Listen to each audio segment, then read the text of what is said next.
ਧੰਨ ਵਾਹਿਗੁਰੂ ਸਾਹਿਬ ਜੀ।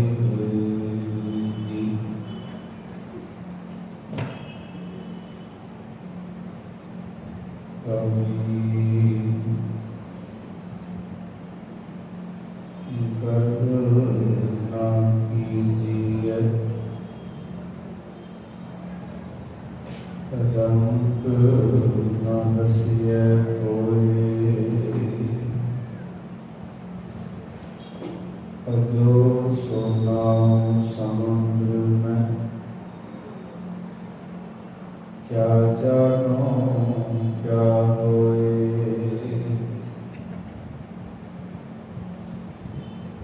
क्या जाना कि मरेंगे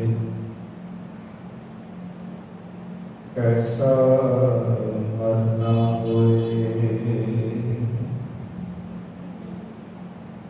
जेकर साहिब मनो न विसरे तां सहला मरना होए। सतनाम श्री वाहिगुरु साहिब सोही ऊंचे मंदर साल रसोई एक करी उन रहन न होई। ऊंचे मंदर साल रसोई एक करी पुन रहन न होई। एह तन ऐसा जैसे कास की टाटी जल गयो कास रल गयो माटी।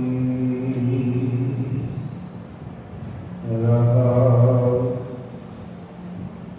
भाई बंद कुटुंब सहेरा होए भी लागे काढ़ सवेरा। कर की नार पुरै तन लागी ओ तो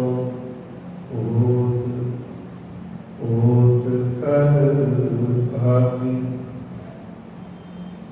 कह रविदास सवै जग लूटिया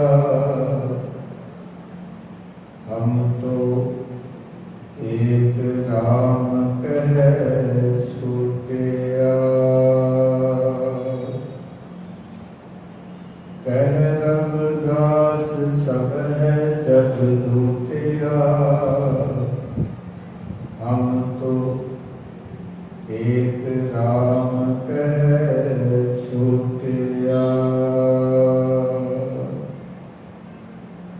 वाहिगुरु जी का खालसा वाहिगुरु जी की फतेह। धन धन साहिब श्री गुरु ग्रंथ साहिब महाराज जी ने पावन हजूरी विच सभाएमान होए बैठे सत्संग जो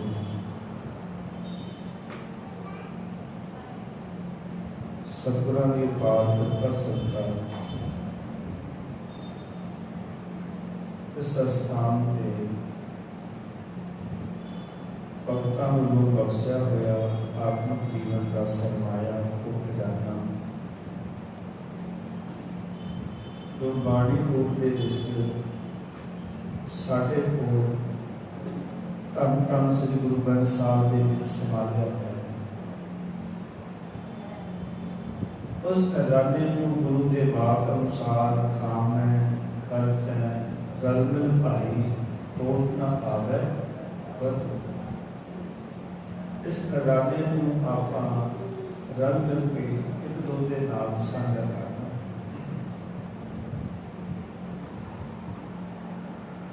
इस करके साडे ज्ञात वास्ते दास अर्ज करे भगतां ने या गुरु साहिबाना ने जो बाणी साढ़े समक्ष रखी है सानू डराने वास्ते नहीं, सानू समझाने वास्ते। गुरु साहब की बाणी सानू डराती नहीं है, सानू धन की कला वाल लैके नहीं जाती, सानू उदास नहीं करती, सानू निराश नहीं करती, सगों सानू एक विचार करती है कि हमें जिहड़ा जीवन मिलिया उन्हें जीना। क्योंकि भगतां ने देखा कि लोग दो तरह के सन, एक पदार्थ के इतने बलतान हो गए कि परमार्थ हो गए, और एक परमार्थ के नाल जुड़े थे पदार्थों में जा। दो तरह के लोग जीते जेड़े लोग साधु संत उदासी जेड़े कि कहते सन कि संसार मिथ्या है, उन्होंने कहना ठीक से कि संसार मिथ्या है, संसार भूत है, पर उन्होंने इस संसार के नाल संबंध तोड़िया। इस करके भगतां ने सानू एक बड़ा प्यारा मैसेज अज के शब्द में दिता है कि ये गल का अपने जीवन में याद रख कि संसार नाशवंत है, मिथ्या है, पर यह भी नहीं कि कोई संसार को बना गया है, संसार को समझना भी है और ये जानने का भी जतन करना है, पर यह विचार मन से रखनी है कि मैं संसार के जाके किमें अपने जीवन को जीना है, और मैं कितने संसार के नाम पदार्थों में जितना गलतान ना हो जाना कि मैं अपना परमार्थ ही भूल जाए। सो परमार्थ चढ़ती कला जीवन में क्रांति इस तरह की जी विचार है वो पावन शब्दों के राही भगतां ने साडे सामने रखिए। बड़े समझण वाले वचन ने अज के शब्द के तो जितनियां भी संगतां हैं भावें प्रोग्राम लाइव देखदियां हैं या गुरु घर के बैठ के गुरु महाराज जी की हजूरी का निर्माण करते हैं। सारिया संगतां दोनों हाथ जोड़ बेनती है, आओ अज के विचार नाल तो पहला मनोवृत्तियां एकाग्र करो, प्रेम सहज गुरु मंत्र की साध करो। आखो जी सतनाम श्री वाहिगुरु, फिर करो कृपा सतनाम श्री वाहिगुरु।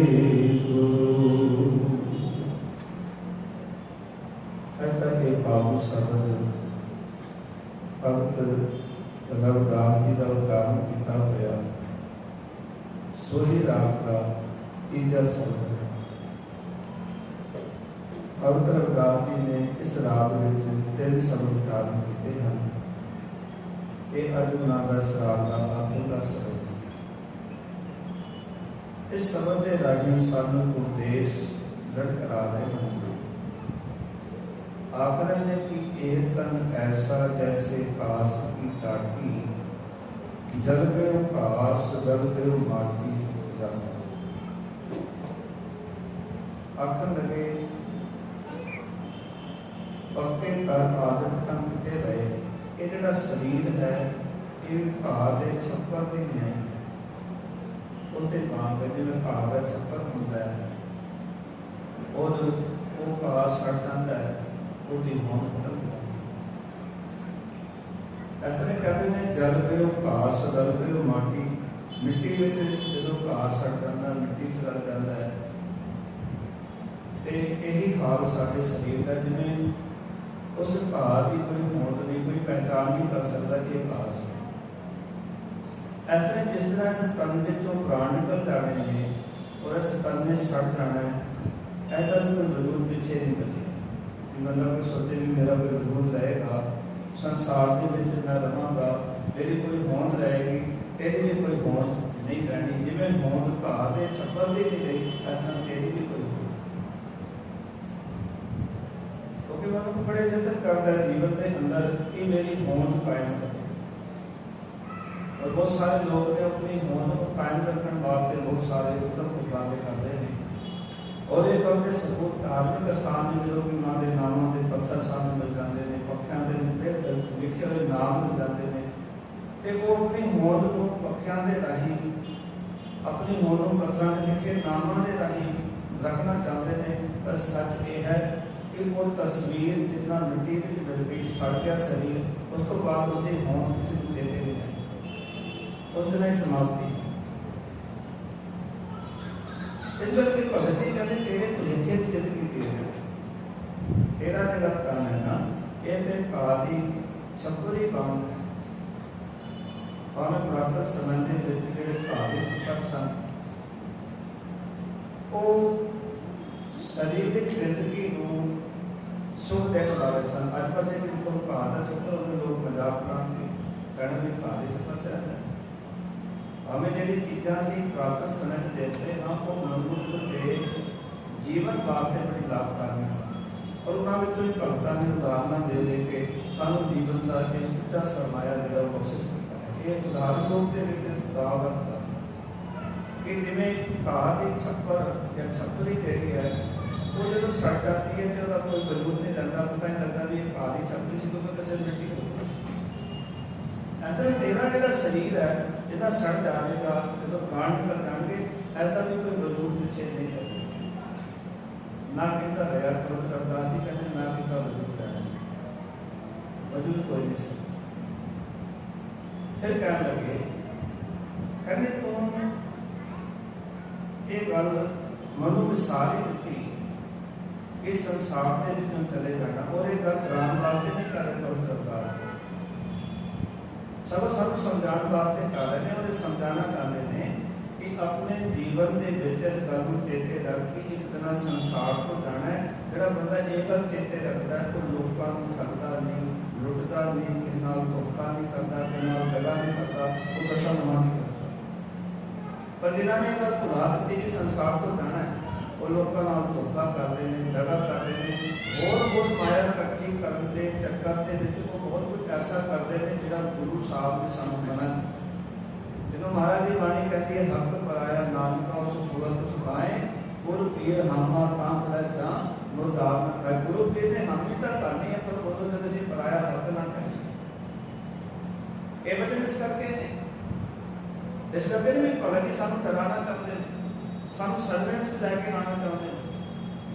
ये गल नहीं कई बार जो इस तरह के विचार करती ना आम संगत जिमें खास करके संगराम का दिन होते या कोई जिन्होंने लोग सुख मनते हैं गुरमत मुताबिक सारे दिन सुखते ऐसे सारे दिन सुखने जो साई घड़ी सुलगनी जिस पर आवत चित जिन्ना रब चेते वो घड़ी सुलगनी है, वो दिन चंगा, जिन्ना रब चेते नहीं दिन माड़ा है।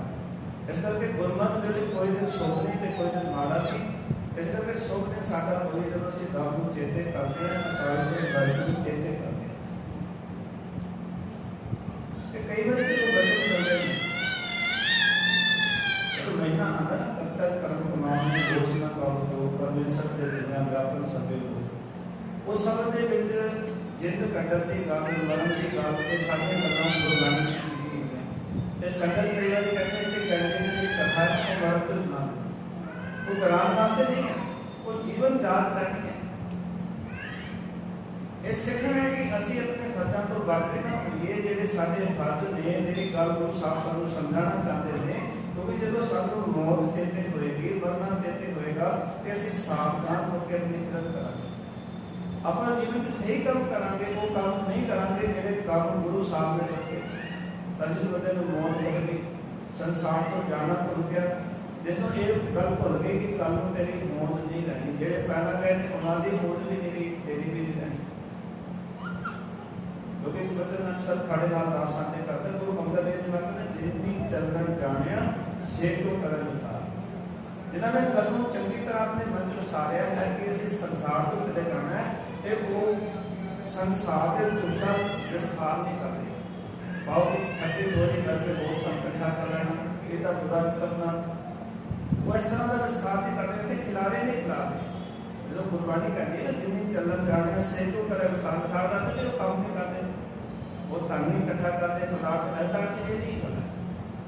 गुरबाणी ने कितने भी कहा कि तुसी नौकरी ना करो, तुसी काम ना करो, तुसी तरक्की ना करो, तुसी पैसे इकट्ठे ना करो, तुसी धनवान ना हो। गुरबाणी कहती मैं देखना चाहती हाँ, गुरबाणी कहती कि सिख मेरा बहुत अमीर हो। और गुरु नानक पातशाह ने जो गल की गुरसिखों जो आप गुरु ग्रंथ साहब जी की परंपरा देखते राग को, श्री राग को परंपरा होगी। श्री राग की जी पहली पंक्ति है वो बड़ी विचारन वाले की है। गुरु साहब कहते हैं कि मोती का मंदिर उसने रत्नी का हुए जलाओ, कस्तूर कुंगू अगर चंदन लीप आवे जाओ। ऐसा नहीं गुरु नानक पातशाह कहते मैं अपने सिख को बनाड़ देखना चाहना है कर मोतियां का। लोगों के घर इट्टा के होंगे ने, पत्थर के होंगे ने, लक्कड़ के होंगे ने, मैं कहना कि मेरे सिख का घर मोतियां का उसका हो।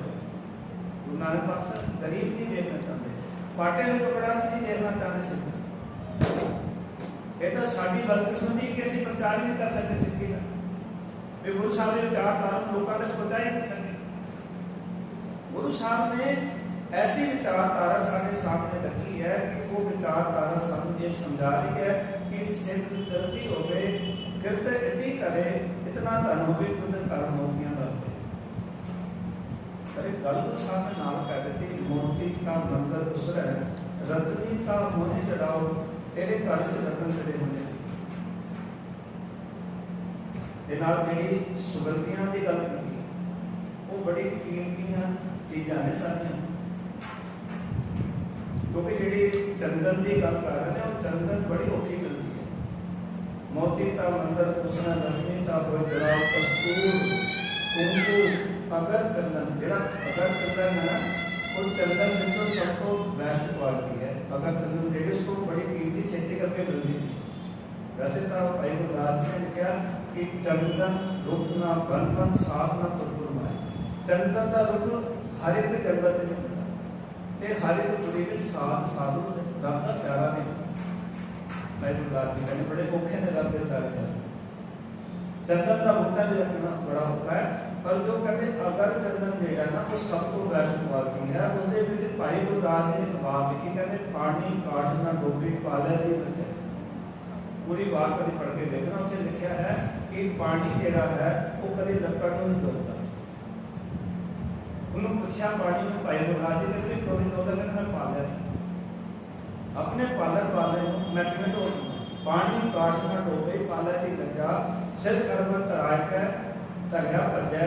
कहते ने सिर के उत्ते आरा रखवा देता है जेड़ा रुख है, और जो पानी में भजदा रहता है पानी फिर भी उसकी पाले की लज्जा करता है। ये कहता भी इसने मेरे पानी में चीर देता। देखो बेड़ी बन के जाती पानी में चीरती जाती है, जहाज बन के जाता पानी में चीरता जाता है, पर फिर भी उन्होंने डोबता पानी।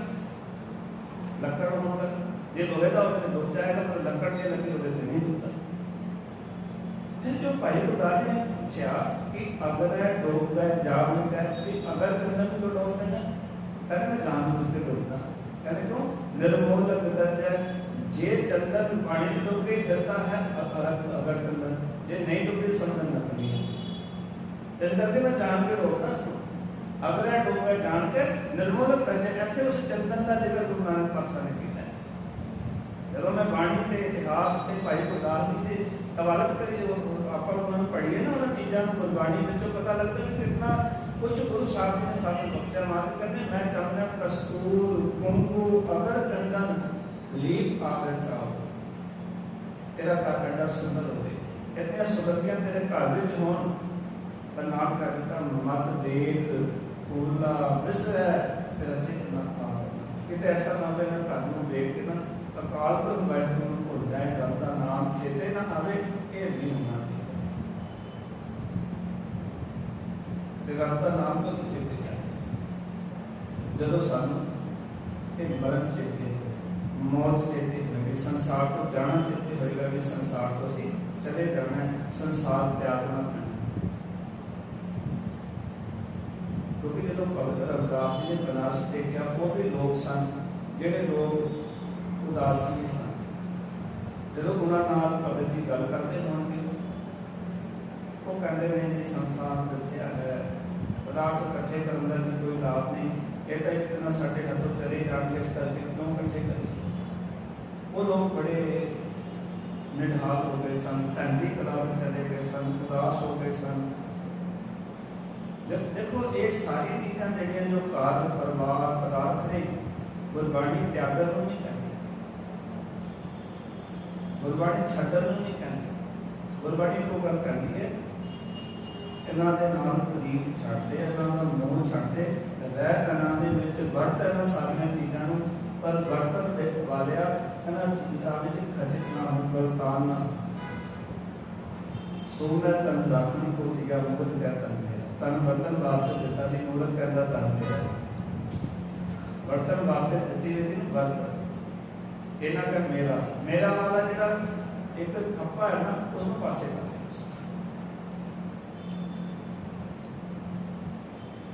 ਇਸ ਕਰਕੇ ਭਗਤ ਰਵਿਦਾਸ ਜੀ ਨੇ ਉਹਨਾਂ ਲੋਕਾਂ ਨੂੰ ਵੀ ਦੇਖਿਆ ਜਿਹੜੇ ਲੋਕ ਬੜੇ ਨਿਰਾਸ਼ ਹੋ ਗਏ ਸਨ, ਨਿਢਾਲ ਹੋ ਗਏ ਸਨ, ਤੇ ਇੱਕ ਲੋਕ ਉਹ ਸਨ ਜਿਹੜੇ ਲੋਕ ਸੰਸਾਰ ਦੇ ਚਾਗੇ ਮਾਇਆ ਵਿੱਚ, ਪਦਾਰਥਾਂ ਵਿੱਚ, ਪਰਿਵਾਰ 'ਚ ਐਡੇ ਗਲਤਾਨ ਹੋ ਗਏ ਸਨ, ਜਿਨ੍ਹਾਂ ਨੇ ਰੱਬ ਨੂੰ ਸਾਥ ਦਿੱਤਾ, ਆਪਣੇ ਫਰਜ਼ਾਂ ਨੂੰ ਸਾਥ ਦਿੱਤਾ, ਵਾਸਨਾਵਾਂ ਵਿੱਚ ਗਲਤਾਨ ਹੋ ਗਏ। ਉਹਨਾਂ ਨੂੰ ਇਹ ਅਹਿਸਾਸ ਕਰਾਉਣਾ ਚਾਹ ਰਹੇ ਨੇ ਕਿ ਜਿਸ ਪਦਾਰਥਾਂ ਵਿੱਚ, ਜਿਨ੍ਹਾਂ ਮਾਇਆ ਦੇ ਵਿੱਚ ਰਹਿ ਕੇ ਉਸ ਅਕਾਲ ਪੁਰਖ ਵਾਹਿਗੁਰੂ ਨੂੰ ਵਿਸਾਰ ਕੇ ਬੈਠਾ ਹੋਇਆ, ਇਹਨਾਂ ਵਿੱਚੋਂ ਕੋਈ ਵੀ ਚੀਜ਼ ਤੇਰੇ ਸਾਥ ਜਾਣ ਵਾਲੀ ਨਹੀਂ, ਵਰਤਣ ਵਾਲੀ ਨਹੀਂ, ਜਿਨ੍ਹਾਂ ਵਿੱਚ ਤੂੰ ਖੁਸ਼ ਹੋ ਕੇ ਰੱਬ ਨੂੰ ਭੁਲਾ ਦਿੰਦਾ ਹੈ। ਤੇ ਉਦਾਹਰਨਾਂ ਦੇ ਕੇ ਕਹਿਣ ਲੱਗੇ, ਉੱਚੇ ਮੰਦਰ ਸਾਧ ਰਸੋਈ, ਆਖ ਲਗੇ ਉੱਚੇ ਉੱਚੇ ਪੱਕੇ ਘਰ। ਸਾਧ ਰਸੋਈ ਦਾ ਅਰਥ ਹੈ ਰਸੋਈ ਸਾਲਾ, ਰਸੋਈ ਖਾਨਾ, ਰਸੋਈ ਘਰ। ਸਾਲ ਦਾ ਅਰਥ ਕੀ ਹੈ? ਘਰ। ਜਿਵੇਂ ਪਾਠਸ਼ਾਲਾ, ਇਹ ਖਲ ਤੋਂ ਬਣਿਆ ਰਸੋਈ। ਇੱਥੇ ਕਿਉਂਕਿ ਇੱਕ ਪੰਕਤੀ ਦਾ ਤਰੀਕੇ ਨਾਲ ਵਰਤੀ, ਉੱਚੇ ਮੰਦਰ ਸਾਲ ਰਸੋਈ, ਰਸੋਈ ਸਾਲ ਨਹੀਂ ਕਰ ਸਕਦੇ ਸੀ, ਕਿਉਂਕਿ ਇੱਕ ਜਿਹੜੀ ਬਾਣੀ ਹੈ ਉਹਦੀ ਇੱਕ ਉਚਾਰਨ ਕਰਨ ਦੀ ਤਰਤੀਬ ਹੈ, ਇੱਕ ਢੰਗ। ਭਗਤ ਜੀ ਕਹਿਣ ਲੱਗੇ ਉੱਚੇ ਮੰਦਰ ਸਾਧ ਰਸੋਈ, ਉੱਚੇ ਉੱਚੇ ਪੱਕੇ ਘਰ। ਰਸੋਈ ਖਾਨੇ ਹੋਣ ਦਾ ਵੀ ਕੀ ਹੈ? ਇਹ ਤਰ੍ਹਾਂ ਕੋਈ ਤੇਰੇ ਕੋਲ ਬਰਤਨ ਵਾਸਤੇ ਹੋਵੇ, ਤੇਰੇ ਕੋਲ ਪੱਕਾ ਘਰ ਹੋਵੇ। ਕਈ ਬੰਦੇ ਨਾ ਉਹ ਆਪਣਾ ਘਰ ਬੜੀ ਉੱਚੀ ਥਾਂ ਤੇ ਬਣਾਉਂਦੇ, ਉਹ ਕਹਿੰਦੇ ਨੇ ਸਾਨੂੰ ਲੋਕਾਂ ਦਾ ਡਰ ਲੱਗਦਾ ਤੇ ਅਸੀਂ ਐਸੀ ਥਾਂ ਤੇ ਘਰ ਬਣਾਈਏ ਜਿੱਥੇ ਲੋਕ ਪਹੁੰਚ ਹੀ ਨਾ ਸਕਣ। ਉੱਚੇ ਪਹਾੜ ਤੇ ਜਾ ਕੇ ਘਰ ਬਣਾ ਦੇਣਗੇ ਜਿੱਥੇ ਕੋਈ ਚੜ੍ਹ ਨਹੀਂ ਸਕਦਾ, ਜਿੱਥੇ ਕੋਈ ਪਹੁੰਚ ਨਹੀਂ ਸਕਦਾ। ਤੇ ਉਹਨਾਂ ਨੂੰ ਐਸੀ ਵੀ ਮੌਤ ਵੀ ਨਹੀਂ ਆਈ ਜੇ ਸਾਡਾ ਤਾਂ ਘਰ ਬਹੁਤ ਉੱਚੀ ਥਾਂ ਤੇ ਕੋਈ ਬੰਦਾ ਉੱਥੇ ਪਹੁੰਚ ਸਕਦਾ। ਕਈ ਬੰਦੇ ਮੌਤ ਦਾ ਕਾਰਨ ਬੰਦੇ ਨੂੰ ਸਮਝਦੇ, ਮੌਤ ਦਾ ਕਾਰਨ ਬੰਦੇ ਨੂੰ ਹੀ ਸਮਝਦੇ ਹਨ। ਉਹਨਾਂ ਨੇ ਘਰ ਬੜੀ ਉਚਾਈ ਤੇ ਟੀਸੀ ਤੇ ਬਣਾ ਲਿਆ, ਉਹਨਾਂ ਨੇ ਫਿਰ ਚਾਰੇ ਪਾਸੇ ਪਹਿਰੇ ਲਾ ਰੱਖ ਲਿਆ ਵੀ ਕੋਈ ਅੰਦਰ ਤੱਕ ਪਹੁੰਚ ਨਾ ਸਕੇ। ਪਰ ਜ਼ਰੂਰੀ ਨਹੀਂ ਕਿ ਬੰਦੇ ਦੀ ਮੌਤ ਵਾਸਤੇ ਕਿਤੇ ਵੱਡੀ ਘਟਨਾ ਦੀ ਲੋੜ ਹੈ, ਇੱਕ ਕੀੜੀ ਵੀ ਮੌਤ ਦਾ ਕਾਰਨ ਬਣ ਸਕਦੀ। ਜਦੋਂ ਮੈਂ ਪਦਮ ਪੁਰਾਣ ਵਿੱਚੋਂ ਪੜ੍ਹ ਰਿਹਾ ਸੀ ਤਾਂ ਇੱਕ ਉਦਾਹਰਨ ਦਿੱਤੀ, ਔਰ ਸਨਾਤਨ ਮਤ ਦੇ ਅੰਦਰ ਰਾਜਾ ਪ੍ਰੀਸ਼ਦ ਹੋਇਆ ਔਰ ਇਹ ਬੜਾ ਦਾਨੀ ਪੁੰਨੀ ਰਾਜਾ ਹੈ। मैं सिर्फ दो मात्र उदाहरण दे रहे हैं। राजा परिषद शिकार खेलने वास्ते गया है और शिकार करने वास्ते जो गया कि हिरन का पीछा कर गया, ऐलकार पीछे रह गए, कला संग ने जंगल चला गया। उत्थे धनंतर वैद नाम का जिहड़ा जोगी सी, तपी सी, वो तप कर रहा सी ते ये इतने जंगल चला गया कि वो हिरन दी अखां तो बोले हो गया। ते उत्थे ਜਦੋਂ ਨਜ਼ਰ ਮਾਰੀ ਇਸਨੇ ਤੇ ਉਹ ਧਨੰਦਰ ਬਾਹਰ ਬੈਠਾ ਹੋਇਆ ਸੀ। ਉਸਨੂੰ ਪੁੱਛਿਆ ਰਾਜੇ ਪ੍ਰੀਸ਼ਦ ਨੇ ਕਿ ਇੱਕ ਗੱਲ ਦੱਸ ਵੀ ਤੂੰ ਮੇਰਾ ਸ਼ਿਕਾਰ ਵੇਖਿਆ ਇਸ ਪਾਸੇ ਕਿ ਉਸਨੇ ਪਹਿਲੀ ਗੱਲ ਸੁਣੀ ਨਹੀਂ, ਉਹ ਇਤਨਾ ਲੀਨ ਸੀ ਪਰਮਾਤਮਾ ਨੇ ਵਿੱਚ ਉਹਨੇ ਗੱਲ ਸੁਣੀ ਨਹੀਂ। ਜਦੋਂ ਮੈਂ ਹੋਰ ਉੱਚੀ ਆਵਾਜ਼ ਕਹਿ ਤੂੰ ਮੇਰਾ ਸ਼ਿਕਾਰ ਵੇਖਿਆ, ਐਸੇ ਮੈਂ ਸੁਣਿਆ ਅਨਸੁਣਾ ਕਰ। ਤੀਜੀ ਵਾਰ ਫਿਰ ਰਾਜੇ ਪ੍ਰੀਸ਼ਦ ਨੇ ਕਿਹਾ ਸਾਧ ਧਨੰਦਰ ਵੈਦ ਨੂੰ ਕਿ ਤੂੰ ਮੇਰਾ ਸ਼ਿਕਾਰ ਵੇਖਿਆ। ਤੇ ਉਹਦੇ ਮਨ ਵਿੱਚ ਖਿਆਲ ਆਇਆ ਵੀ ਜੇ ਮੈਂ ਦੇਖਿਆ ਤੇ ਹੈ ਪਰ ਮੈਂ ਦੱਸ ਦਿੰਦਾ ਹਾਂ ਤਾਂ ਮੇਰੇ ਕਰਕੇ ਕਿੱਦਾਂ ਬੁਰਾ ਹੋਵੇ। तो गुरबाणी भी कहती है पर का बुरा न राखो चीत, तुम गुरु को दुख नहीं पाएगी। खरीदा बुरे का भला कर, गुस्सा मन न हटाए, देही रोग न लगी पल्ला सब पाए। राजे परिषद ने 3 बारी कहा, ते तीजी बारी उन्हें सुनता लिया पर अनसुना कर दिता और मन में विचार करे दूजे का बुरा मैं क्यों कर। ये राजा परिषद ने की कीता, एक सप मरिया पिया सी ते तीर की नोक नाल चक्के और उसके गले में पा दिया। धर्मतर वैद का चेला सी, सरबीर सी, और जंगल च लगना लैन गया सी, वो आ रहा सी। गाथा बड़ी लंबी है क्योंकि जो पढ़ो ना चीज़ों को पता लगता है। तो वो आया तो उसने कह दिता, धर्मतर वैद जी थोड़े गले जिन्होंने सप पाया ना, रब नहीं करनी तो 7वें दिन मौत हो जाती। ਹੁਣ ਕਹਿੰਦੇ ਨੇ ਰਾਜੇ परिषद ਨੂੰ ਪਤਾ ਚੱਲ ਗਿਆ ਵੀ 7ਵੇਂ ਦਿਨ ਮੇਰੀ ਮੌਤ ਹੋ ਜਾਣੀ ਹੈ। ਤੇ ਰਾਜੇ परिषद ਨੇ ਸ਼ੀਸ਼ੇ ਦਾ ਮਹਿਲ ਬਣਵਾਇਆ ਔਰ ਕੋਈ ਵੀ ਚੀਜ਼ ਅੰਦਰ ਆਉਣ ਤੋਂ ਮਨਾ ਕਰ ਦਿੱਤੀ। ਸਾਰੇ ਧਾਰਮਿਕ ਗ੍ਰੰਥ ਉਸ ਵੇਲੇ ਜਿਹੜੇ ਸਨ ਉਹਨਾਂ ਦਾ ਪਾਠ ਕਰਨ ਕਰਾ ਲਿਆ। ਬੜੇ ਦਾਨੇ ਪੁੰਨੇ ਪੰਡਤ ਸੱਦ ਕੇ ਧਰਮ ਗ੍ਰੰਥਾਂ ਦੇ ਜਿਹੜੇ ਜਾਣੂ ਸਨ ਉਹਨਾਂ ਨੂੰ ਸੱਦ ਕੇ ਪਾਠ ਕਰਨ ਕਰਾ ਲਿਆ ਵੀ ਕੋਈ ਕਾਰਨ ਬਣ ਜਾਏ ਵੀ ਮੇਰੀ ਮੌਤ ਨਾ ਹੋਵੇ। ਔਰ ਪਹਿਲਾ ਇतना सख्त करा लिया कि कोई अंदर नहीं जा सकता। 1 दिन लग गया, 2 दिन लग गया, 3 दिन लग गए, कोई अंदर नहीं सी करता। कहते ने साखी में लिखा हुआ, कहते धर्मतर वैद जिहड़ा है वो सरगी ऋषि को कह भी तुम्हें गलत किया। उसने राजा परिषद बड़ा दानी जी राजा है, लोगों की बड़ी हेल्प बंदा है, वो हेल्प करता है, उन्हें की भी ये गल नहीं कहनी चाहिए सी। क्योंकि गुरबाणी में लिखा है, कहते ने साध वचन कटवा सच का यह है जो गुरु कोई वचन कर लवे ना वो वचन कटन हो जाता है। इसके कोई अर्थ कसनी नहीं, जिसने भगती की है जो रब का प्यारा है वो मुखों निकले हुए वचन असर करते और दिलों तक असर करते और ऐसी प्रकृति में असर करते। जो वो कहता मैं हम बचाने वास्ते जाना, धर्मतर वैद बचाने वास्ते चल पाया। तक्षक नाग के से डंग मार के मारन वास्ते चल पाया। दोनों का रस्ते में मिलाप होया, आपस में एक दूसरे नाम गल हुई, कितने जाना कहना मैं राजे परिषद को बचाने वास्ते जाना, मेरा नाम धर्मतर वैद है। वो कहता मेरा नाम तक्षक नाग है। कहते मैं मारना तो खत्म करना, मैं अच्छी परीक्षा करना, दोनों की परीक्षा हुई और धर्मतर वैद चल गया, तक्षक नाग हार गया। उन्हें कहा कि ये मेरे नाम बदी है, जे मैं डंग मारिया तो इसने बचा। तो उसने की किया कि रस्ते पिछाकारी नाग से कहते रस्ते में सोटी बन के ले गया। धर्मतर वैद ने देखा रस्ते जाने में सोटी बड़ी प्यारी है, हाथ में चढ़ के और खारिश करने शुरू कर दी पिट देते। कहना धर्मतर वैद जिथे अखा खोल के देखता सी उत्थे कुछ नहीं सी हो सकता, पर पिठ पिछे वो देख नहीं सकता सी। उन्हें डंग मारिया और जो धर्मतर वैद मर गया। 7वां दिन आया, उत्थे तक्षक नाग रोज गेड़ा ला रहा है तो उत्थे जान का कोई प्रबंध नहीं। उसने देखा कि एक मालन है जी रोज धर्म ग्रंथों वास्ते बगीची विचों फुल लैके जाते। उसने कीड़ी का रूप धारण किया, एक बुढ़े में बैठ गया। मालन ने फुल तोड़िया और तोड़ के जदों उत्थे लैके गई तो उस तक्षक नाग ने अपना रूप हटाया, कीड़ी तो सप बन के कहते उस राजे परिषद को मार। कुरान के अंदर एक गल लिखी हुई है कि ये जी मौत है ये पक्की है। बंदा सोचे ना मैं बहुत सारे प्रबंध कर लवांगा, उच्चे मंदिर, पक्के मंदिर, घर बार, पहरेदार रख लवांगा, मौत तो बचावांगा। उत्थे लिखा हुआ भी मौत तो बचन मरण वास्ते कोई मनुख ही नहीं मार सकता, एक कीड़ी भी मनुख को मार सकता। कारण कोई भी बन सकता है। बंदा सोचे ना भी मैं उच्चे थां पे घर बना लवांगा, उत्थे कभी पहुंच नहीं होगी तो मेरी मौत नहीं होनी। पहरेदार रख लवांगा, कितना मौत आ जाएगी क्योंकि मनुख बड़ा तगड़ा हो, शरीर बड़ा तगड़ा हो और उसके बड़ा बल हो, आत्मिक बल भी हो, मौत तो डरदा भी ना हो। संस्कृति भी गुरु अर्जन देव जी महाराज ने गल लिखी है कि वो मनुख जिहड़ा अपने आप को बड़ा डाटा समझता है, शरीर करके तगड़ा समझता है, पर सच्चाई ये है जो मौत ने आना गुरु अर्जन देव जी महाराज कहते हैं कोई भी संसार के बचा नहीं सकता। बाबा फरीद जी ने कहते कह दिता मलका मौत या आपसी सब दरवाजे बंद, जितने मर्जी दरवाजे ला लें, जो मौत ने आना है वो सारे बंद हो। इस करके भगत जी इतने समझाने लगे कि बंदा उच्चे घर बनाता है, 36 प्रकार के भोजन खाता है, शरीर तकड़ा रहे मैंने मौत ना आए। साल रसोई ना केवल साल रसोई नहीं है, रसोई सब खाना नहीं है। ਇਹਦਾ ਅਰਥ ਹੈ ਉਹ ਭਗਵਾਨ ਜਿਹੜੇ ਸਰੀਰ ਵਾਸਤੇ ਪੌਸ਼ਟਿਕ ਹੋਣ। ऐसी खुराक खाना होवे कि मौत ही ना आए, इतना मैं डाटा तगड़ा रहा। पर की क्या लगे ऊंचे मंदिर साध रसोई एक घड़ी पुन रह ना हुई, पर एक घड़ी में जो मौत आई पर रह नहीं सकता। ना तेरे भगवान कम आएंगे, चंगा खाता है भोजन कम आएगा, ना तेरा पक्का घर तेरे कम आएगा। जो मौत ने आना है, भगत रविदास जी कहते एक घड़ी भी अच्छे रह नहीं सकता। इस करके तो भगत कबीर साहब कहते कहाँ सासा इस भांडे का इतना लागे ठंडा, आपके तो उस दुल्हा बांधो क्या परवासा, तंदा की भरोसा।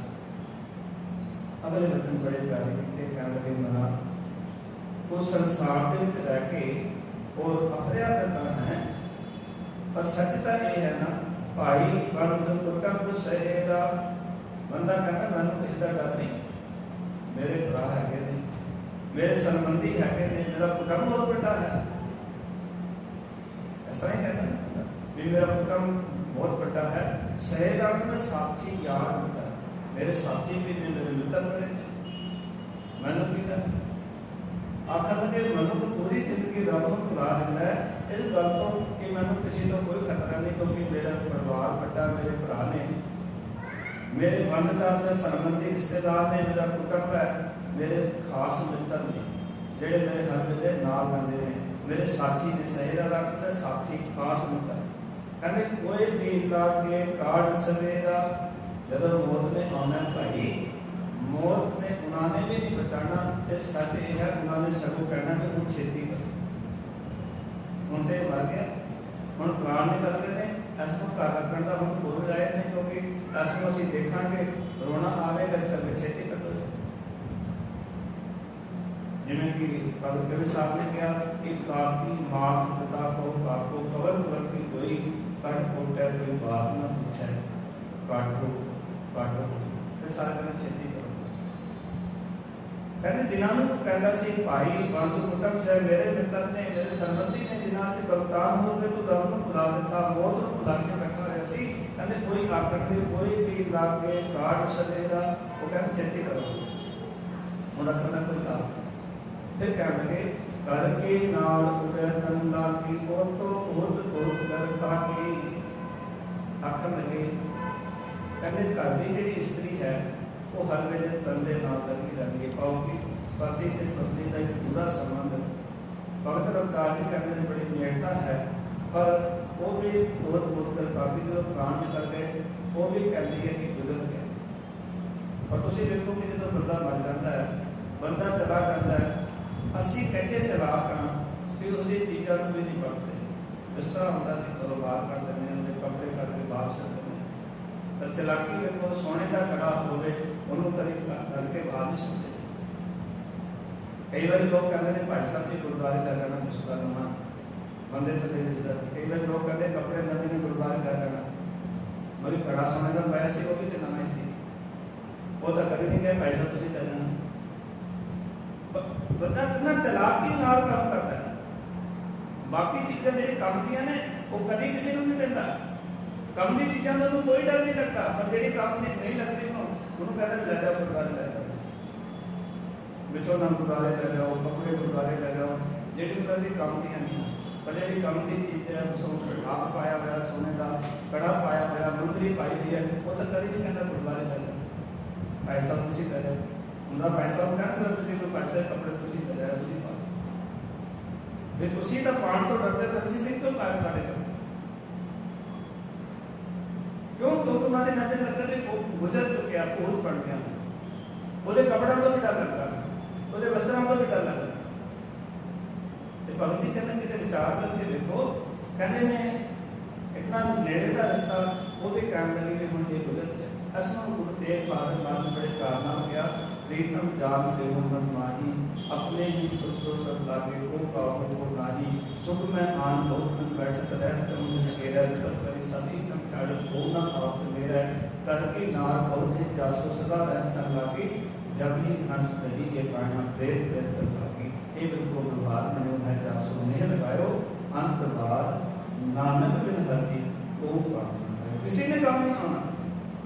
धर्म को तेज बालक ना कभी कभी विचार करके देख जीवन दे किसी ने तेरा साथ नहीं देना। एक गल स्त्री वास्ते नहीं है, ये पुरुष वास्ते भी है। ਜਿਹੜੀ ਗੱਲ ਭਗਤ ਜੀ ਕਹਿ ਰਹੇ ਨਾ, ਇਹ ਕਿਉਂਕਿ ਜਦੋਂ ਇਹ ਗੱਲਾਂ ਕਰਦੇ ਹਾਂ ਗੁਰਬਾਣੀ ਵਿੱਚ, ਇਹ ਗੱਲਾਂ ਦੀ ਤੇਜ ਦੀਪਕ ਔਰ ਦੋਨੇ ਪਾਸੇ ਲੱਗਦੀਆਂ ਹਨ। ਕਹਿੰਦੇ ਨੇ ਉਸਨੇ ਬਹੁਤ ਕਹਿਣਾ, ਕਿਉਂਕਿ ਸਾਰਿਆਂ ਨੇ ਕਹਿਣਾ ਵੀ ਛੇਤੀ ਕਰ ਲਓ। ਗੱਲ ਇਹ ਨਹੀਂ ਕਿ ਜਿਹੜਾ ਹੈ ਉਹ ਇਸਤਰੀ ਦਾ ਪਿਆਰ ਨਹੀਂ ਹੁੰਦਾ, ਨਹੀਂ, ਇਸਤਰੀ ਵੀ ਪਤੀ ਨੂੰ ਪਿਆਰ ਕਰਦੀ, ਪਤੀ ਵੀ ਇਸਤਰੀ ਨੂੰ ਪਿਆਰ ਕਰਦਾ ਹੈ। पर सच ये है कि जो प्राण निकल जाते हैं फिर उसने कहना भी हम ये गुजर गया है, उन्हें घर रखने का कोई लाभ नहीं, छेती वैसे करके करना भी जे कोई कभी भी घर रख रख के करना, कुछ समय बाद तो बॉडी जो बदबू पानी शुरू करेगी, जितना मर्जी प्यार हो। गुरबाणी ने सानू सारी असलियत तो पर्दा उठाया, जो तो हम शरीर खत्म हो चुके हैं। फिर कहने लगे भगत रविदास जी, कह रविदास सब जग लूटिया, हम तो एक राम कह छूटिया। भगत रविदास जी कहते हैं कि सारा जगत शरीर को जायदाद को संबंधियों को अपना समझ के ठगया जा रहा है। जो बंदा कहना शरीर मेरा, जो कहना जायदाद मेरी, संबंधी मेरे, कहना सारा जगत इन्होंने मुँह में ठगया जा रहा है, सारे ठगे जा रहे हैं। रविदास जी कहते हैं हम तो एक नाम पे छुटिया, पर असी तो परमात्मा का नाम समझ के ठगी को बच गए।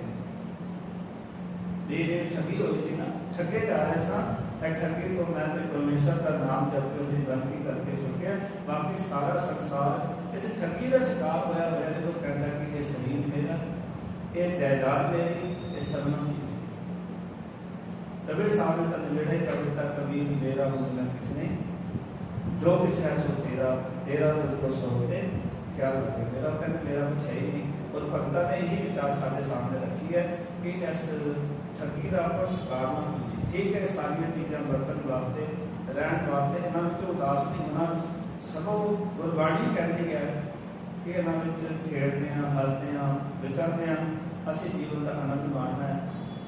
क्योंकि सतगुरु ने ऐसी शिक्षा सिख की झोली में पाई है और किसी मुक्ति हासिल करनी, पर यह ना हो कि गलतान होकर खचित होकर अपना जो टारगेट है उस तो छिड़क जाइए। इस गल के उत्ते अज के समय में जोर दे रहे हैं भी जो साਡਾ जीवन का कार है उत्थे असीं पहुंचना है। क्योंकि जो संसार का ये ठिकाना है चंद रोजा का ठिकाना है, असल साथी का परमात्मा का नाम ही है, उसकी बनकी है। इस तरह अज के शब्द में उन्होंने सानू ज्ञान बख्शिया और सामने समझाने का यतन किया कि शरीर नासवंत है। पर ऐसा भी नहीं है कि तू संसार के आके एक पासे हो जाए। जो गुरबाणी सानू कहती है कि पूर्ण राजा, पूर्ण प्रजा, पूर्ण सब संसार, पूर्ण मंडल, पूर्ण माड़ी, पूर्ण वैसनहार, पूर्ण पूरे नहीं लगा विसरे करतार, इस नाल की चल दोस्ती सब जग चलन हाथ। तो उत्थे भी गल ये समझाने का अनुसार गुरु नानक पातशाह ने यतन किया है कि तू इसके नाल मित्रता रखेगा, पाओगे इस मित्रता में फसना देंगे कि तेरा असल मित्र कोई हो है। इन मार्ग ने कोई जाने कवन इहाँ जगमीत जिस होए कृपाल सोई बिन हो जाए ताकि जन्म दी। सो गुरु साहब कृपा कर कि असीं अपने फर्जां असल मित्र नूं पहचानीए अते जीवन दे विच इस संसार दे नाल इतना मोह ना पाइए कि ये छड़ना होगा, इन्हां नूं त्यागना होगा। इसलिए गुरबाणी सानू कहती है कि जीवन जी और बड़ा उपराम हो गए। देखो बेड़ी पानी विच चले पर 2 उंगल उत्ते रहे तो पार हो जाती, पर जो पानी बेड़ी विच आ जाए तो डूब जाती। इस तरह ही जीवन जोड़ा है परिवार के धंधे आसरे से चलेगा, पर जो धन और परिवार का कोई सवाल हो गया तो तेरे जीवन की बेड़ी हो गई और डूब जाएगी। इस तरह की विचार है शब्द में।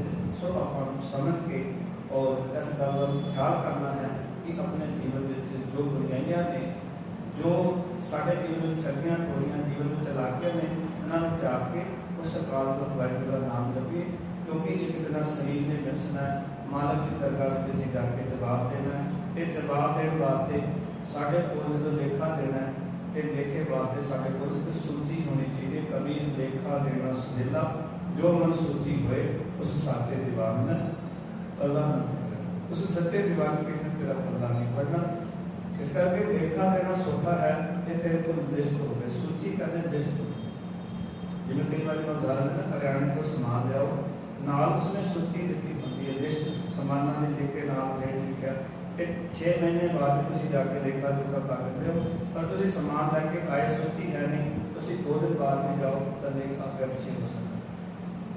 इस तरह जो कर्म करो उन्हें सुचेत होकर करो, ताकि सुरखरू होकर जीवन जी के जाइए और एक सोना जीवन जीविए और जीवन में सच्ची जात प्राप्त करिए। इतने को वचन प्रवान सारे का धन्यवाद जी। आया फतेह निशान करो, वाहिगुरू जी का खालसा वाहिगुरू।